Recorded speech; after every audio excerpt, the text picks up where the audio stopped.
Hello. Hi, Hi, Ann. Leslie. Hi, Great how to, are you? great to see you. And hello, everyone. I see we have a couple people here already. Hi, Adam. Hi, LinkedIn user. Yeah, we have a couple people. Thank you Um, for joining us.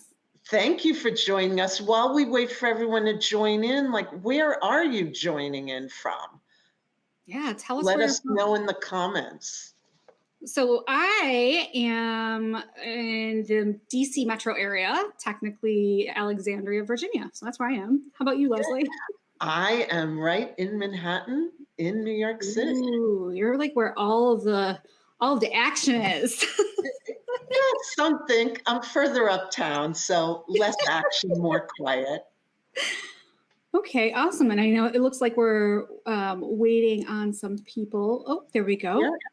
Some Oh, folks. hello, my new Hi there. friend. Okay, cool. Oh, Great. here we have another Oh, New York area person. hey. Yeah. Oh, Oh, hey, there we Todd. go. Hey, Steven. Hi, Mimo. Stevens. Okay, cool. Steven, where are you coming from? Let's show. There's New Steven. York. Hey. From New York. We've got Sacramento. Oh, look at there's Rob. Hey, Robin. Oh, How you doing? I love when we have someone upstairs.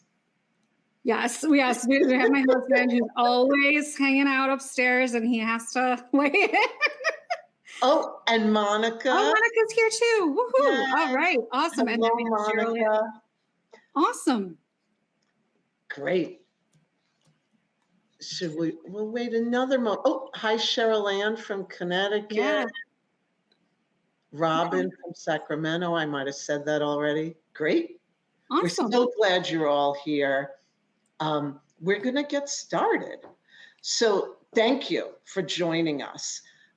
As many of you know, and some don't, my name is Leslie Neidick. I guide teams and individuals to approach conflict with skills to improve communication. I know it's uncomfortable, but I try to make people feel more comfortable with being uncomfortable. Awesome. And I'm Ann Genduso. I'm a career and a leadership coach. I work primarily with mid career women and I help them increase their salary and become better leaders. So what we wanted to kick off, but before we get started, because this is fun, we always like to have a little bit of fun here.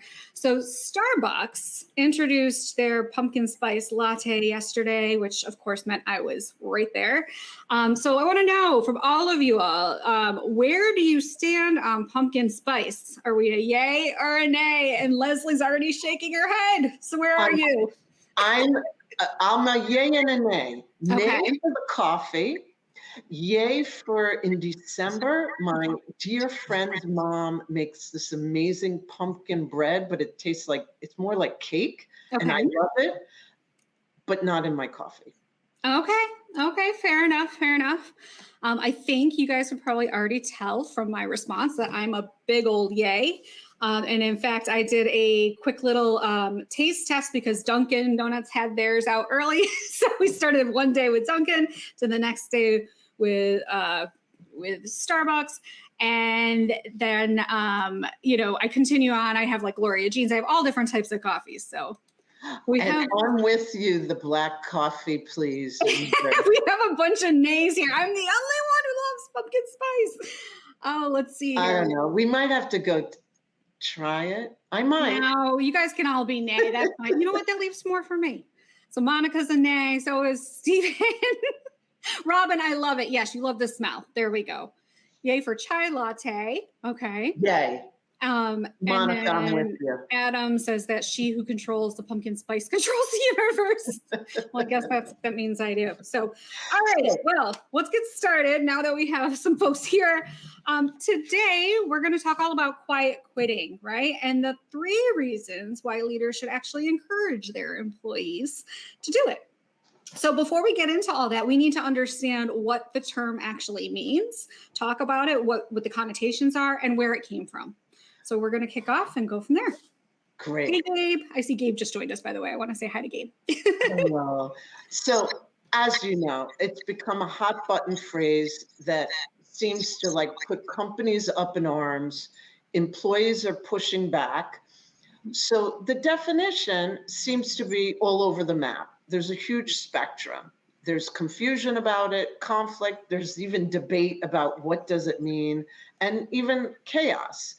And what it really comes down to is the connotation behind the word quitting, where it correlates to like a negative definition.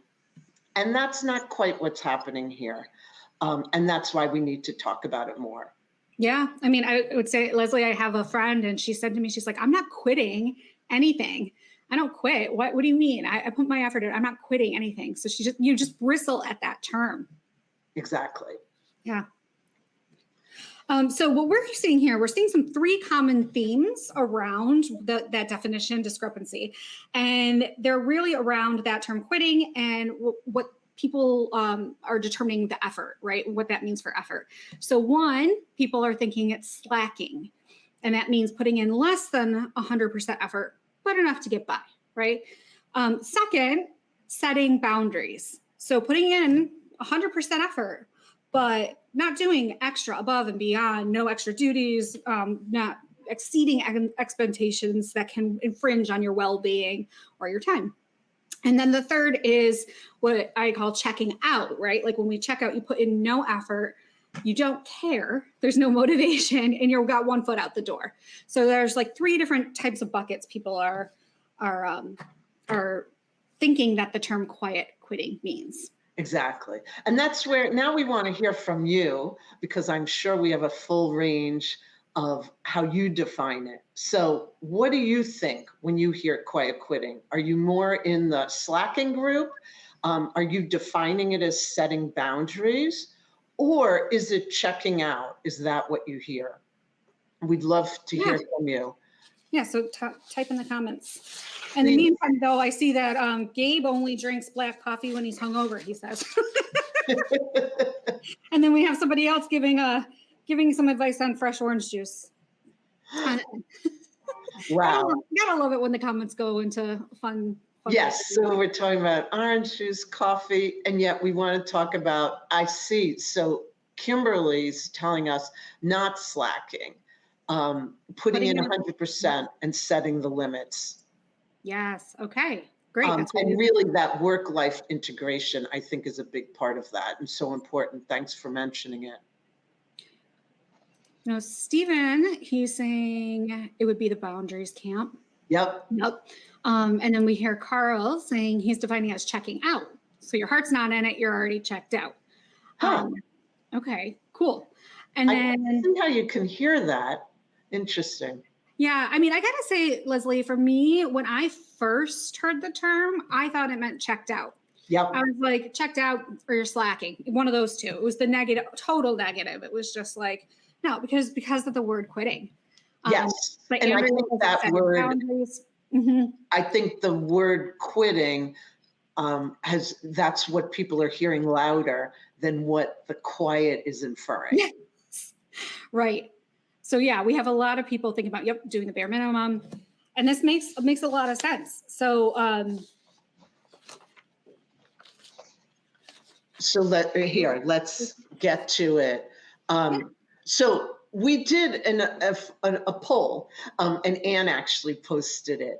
So very informal. At the moment, I think we had 100, small sampling, 100 people, but it's still worth seeing what the results were, because there isn't a unified definition. So there were 3 choices that we gave. Less than 100% effort, enough to get by. Now, 29% defined quiet quitting as that. Yep. Then there was the 100% effort and no extra duties. 51% were in that group. And then we also had doesn't care, that foot out the door. That was 20%. So it's just very interesting to see where it all falls. Yeah. But so what's the real definition, right? And so to understand that, you need to look at where the source was. Where did this term come from? And for many of you all, you might know that there was a TikTok user who put out a video.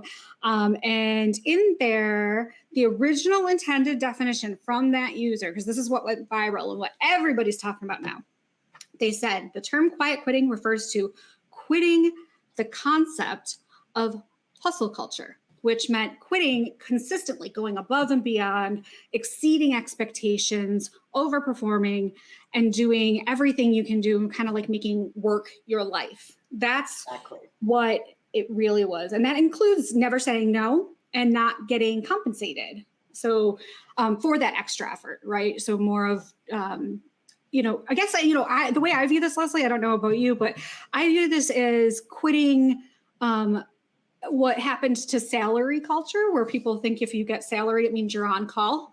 Yes. And kind of saying, pushing back on that and saying, no, this is not what it means. You didn't buy all of me. You bought some of me. Right. So what it doesn't mean you don't care, doesn't mean you're not performing, and it doesn't mean you have low productivity. It doesn't mean you want to leave your job even. So like you could be a quiet quitter and love your job, but just means you're setting boundaries. And that's turning into a movement where, and that's been brewing. That's been brewing since, and you can see it with the Great Resignation, right? Where work's not the number one priority of your life. Your personal worth isn't tied so tightly to your job, and you're getting compensated for the work you do. Exactly. There is a fabulous Brene Brown quote that Anne actually found, and it asks a question, and I think it really hits at the main point of this topic. Brene said, "How can we expect people to put value on our work when we don't value ourselves enough to set and hold uncomfortable boundaries?" Yeah. I think enough said, well said, great question. And that's why we have a question for you. With the definition in mind that Anne just talked about, do you identify as a quiet quitter? And remember, the quitting refers to quitting the hustle culture, quitting doing more than is expected and not getting paid. That's what the quitting refers to there. So do you identify as a quiet quitter? And I know we all hear it different. What I hear is setting boundaries, which I think have, is such an important part of this whole movement and conversation. Yeah. So I'll raise my hand. I'll say I definitely identify as a quiet quitter. It took years to get here. I will say that. And I did buy into the hustle culture probably for like 16 years of my career. I was like, go, go, go, go, go. Not saying it's a bad thing one way or the other, but right now that's where I'm at in my life, where I put boundaries in. Exactly. So that's so I would say, sure, I'm a quiet quitter. I was in the same, I was kind of taught, like, you put it all in and it'll all pay off later. And then you realize, but you gave up so much. Yeah, at least I did. Yeah, sure. We have a couple of folks saying here, they said, okay, LinkedIn users like, no, I think I'm very much a hustler, like it or not, healthy or not. I hear it's been baked in. It's been baked into society and to our culture. And sometimes it's baked into our personalities, and we just like to go. And that's why, when I say I'm a quiet quitter and it took a long time to get here, that's because like you, I had, that hustle. Like I really want to personally, like when I get into something, it's hard to pull away and stop. And I'll just, before we get to the real topic of why we're here today, I'll just share that I learned how to essentially quietly quit or set boundaries from an employer. It was discouraged to stay past 6 p.m. If you did, there was essentially an inquiry. Why are you here? Why don't you have enough support? What do you need? And they just wanted everyone work hard, work efficiently, give it your all, even more than 100% while you're here during the business day, and then leave. It's time for personal life. It's time for us to go out sometimes together. I don't think it would surprise most of you that the company, our parent company, was a European-based company. So they took that culture and tried to bring it to us. And for me, it just taught me how to set the boundaries.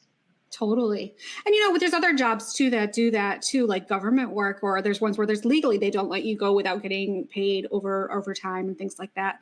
So Heather is definitely associated with that definition with work-life balance. I'm with you. I think that's That's a good way to say setting boundaries, work-life balance. And harmony. I love how Harmony, she that's a great word. balance harmony. Mm-hmm. Carl, let's see. Carl says setting boundaries are your responsibility, but acknowledging them and respecting them is the organization's.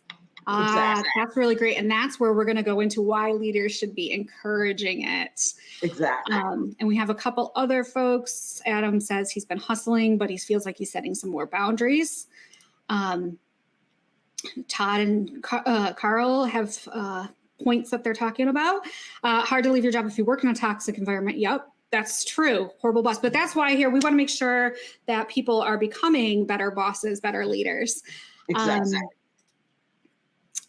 Yep. Nobody tells you, Stephen, how much you can sacrifice, right? And so until you start realizing, and honestly, we're going to get into that, right? As to a little bit more about right now. Why? Yeah. Go ahead. So as you know, the reason why many of you are here today, we have reasons, and we're going to share 3 why leaders should encourage quiet quitting. Yeah. So let me start with the first one. It prevents and reduces burnout. That's what we're experiencing right now. Now, what I want to point out is, like, for over 2.5 years, the lines were blurred and in many cases erased between your work life and your personal life. Employees and managers need to redraw that line. And that's why we say managers have to encourage it, because you can't just do it by yourself. It's got to be a conversation and a dialogue. We need to end that like 7-day work week and you're responding to messages 24 hours a day. Because guess what? Setting that boundary is not only good for the individuals, the managers, the employees, and ultimately the business. Yeah. Because if you burn out, you don't have anything, there's nothing left to give, right? There's definitely productivity and all of that's going to just tank. So, yeah. And I don't think it's just from this period of the pandemic. I know that Anne has a thought on that this has been brewing for quite a while. Yeah, I mean, it did. I think the pandemic certainly exacerbated it, right? Because that's where people had the time and the space to stop and think and pause and realize how that hustle culture was actually taking over all parts of the life. But yeah, it certainly has been, it was a problem before. I mean, the World Health Organization had called out burnout as being an epidemic, like one of the biggest problems. And that was before the pandemic. So certainly encouraging this kind of quiet quitting, encouraging the boundaries and the work-life balance helps reduce that burnout. Exactly. The second reason, I think we all know this, but we have to say it. It's part of the conversation. Number 2, it increases employee engagement and productivity. There was a recent Gallup poll that indicated that only 24%, and I want to emphasize that, of Americans thought their managers had their best interests at heart. Wow. Like, that's incredibly disappointing, because there's 76% who believe their managers, aren't thinking about them. Managers need to show some heart. I think we've all talked about that topic on LinkedIn. Show some heart. The results will be better communication, engagement, and of course, productivity.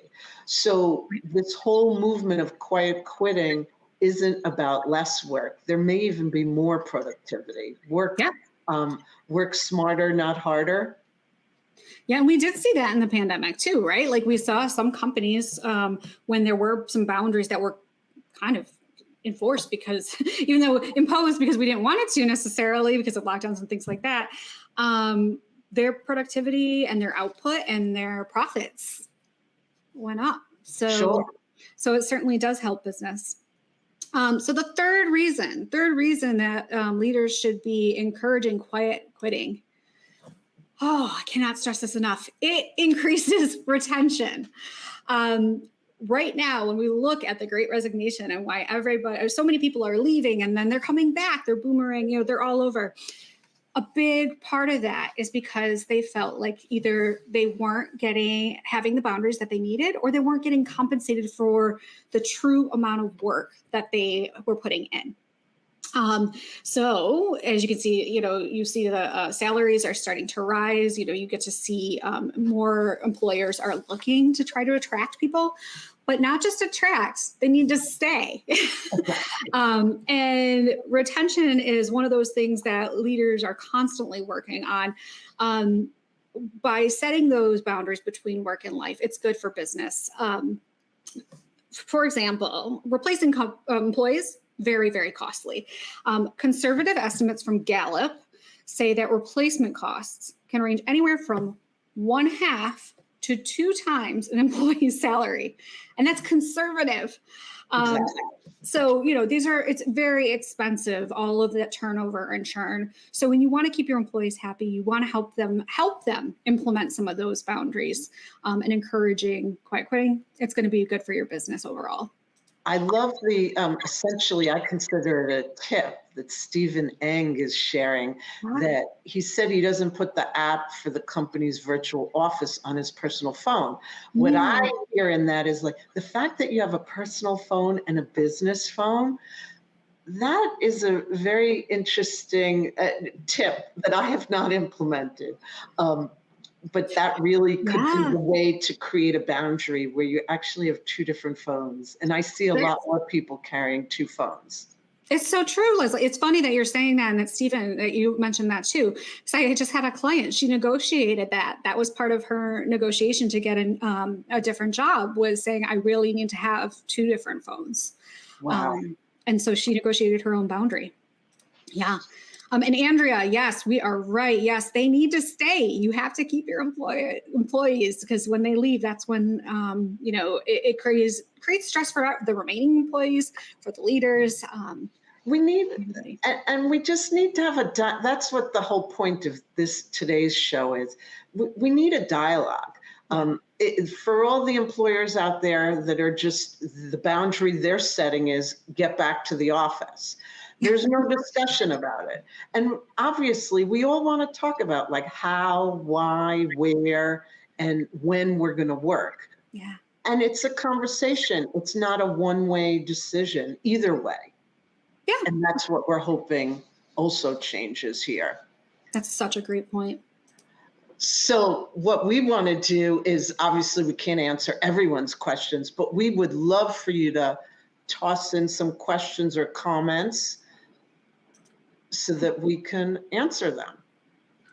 And I'm seeing a lot. Oh, I see a very interesting. Todd still got this issue with the word quit. Yeah, I hear you, Todd. To give up or to leave, inherently negative. Yep, and that's why. Yes. So if you quit the job, correct. And you know what? I'm going to agree with you, Todd, because you know what? As much as I want to say, because that was my first reaction, I think we're talking about semantics. We're talking about very small, but it's a big semantic because it's the name of the whole term, right? Listen, if we want to get into words that have negative connotation, all we have to do is talk about the word disrupt. Apparently, disrupt. If you disrupt an industry, it's good. I still hear bad. So I think it's along those same lines that let's find the good in quiet quitting. Perhaps it needs to be renamed to setting boundaries, because that's what it's more about. I mean, really, that's what it is. And, the other thing I want to just point out here is that this isn't new, right? None of this is new. It's just a fancy, fun little term. And, this man who made this viral TikTok, who knows if he even meant to go viral? I mean, I'm sure he loved it. But, it was just coming up with a buzzword. There's alliteration, quiet quitting, all that good stuff that makes these phrases stick. And it's getting people to talk more, and it's creating fuel to this movement that's been brewing. Yes. Exactly.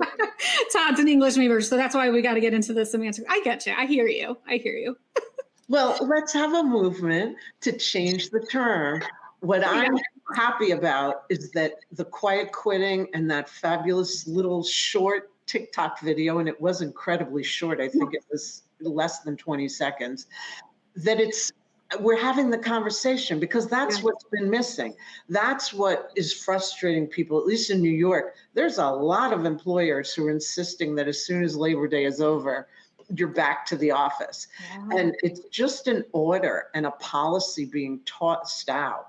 versus any kind of conversation and kind of a disregard about what everyone's been doing for 2.5 years, giving their all, Yeah. being flexible, doing whatever was needed to keep the business going.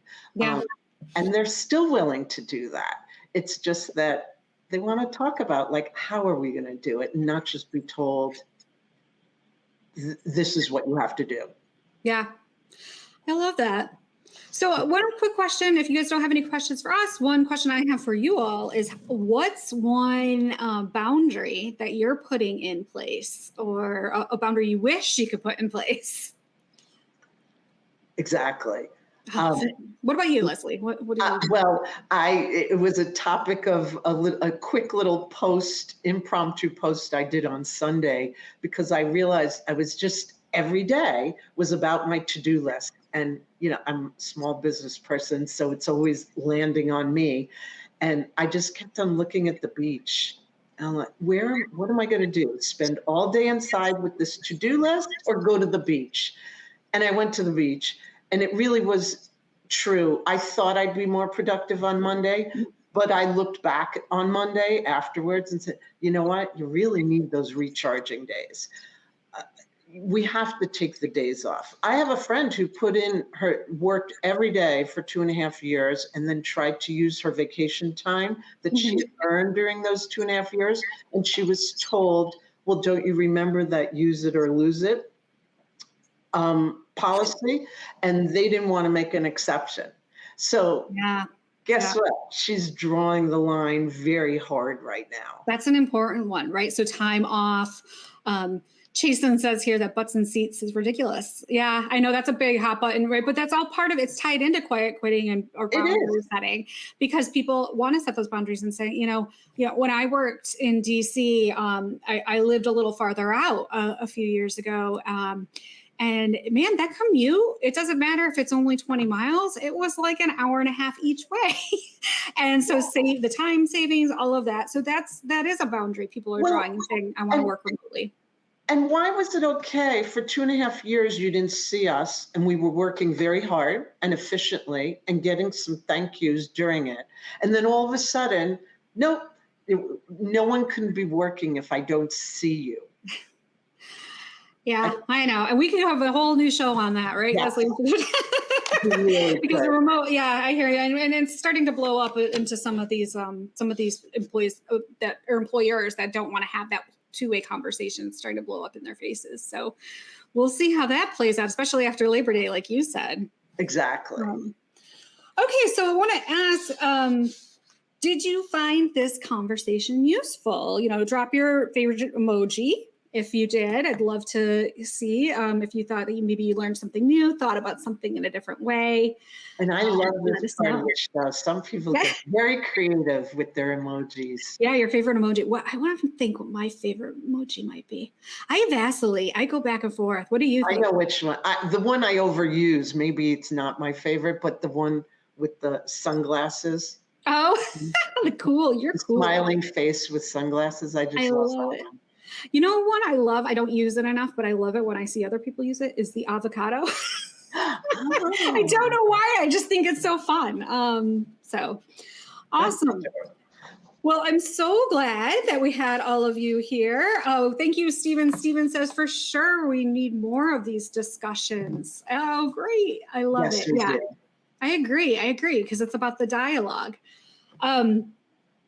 So we're going to leave you with that, but a couple of things to leave you with. One is, if you want to become a better leader, I have a Modern Leaders series that's starting up. It's a small group cohort for women leaders. It's starting up in September. I have 2 spots left. If you're interested, send me a message. Great. And what I'd like to share is, if you're experiencing conflict on your team or in your workplace, reach out to me to set up an intro call so I can share some tips and strategies with you. And of course, connect with me on LinkedIn or send me a message. And please, all your comments that you've written on this event, we're going to spend some time after the event replying and having more of the conversation. Yeah, we're going to keep it going. So one last thing, please stay tuned for our next monthly Career Matters live stream, which will be in September, the date to be announced, as well as the topic, but we'll be sure to pick a hot topic. And we look forward to continuing the conversation with you. All right. See you Thanks, then. everyone. Bye. Thank you.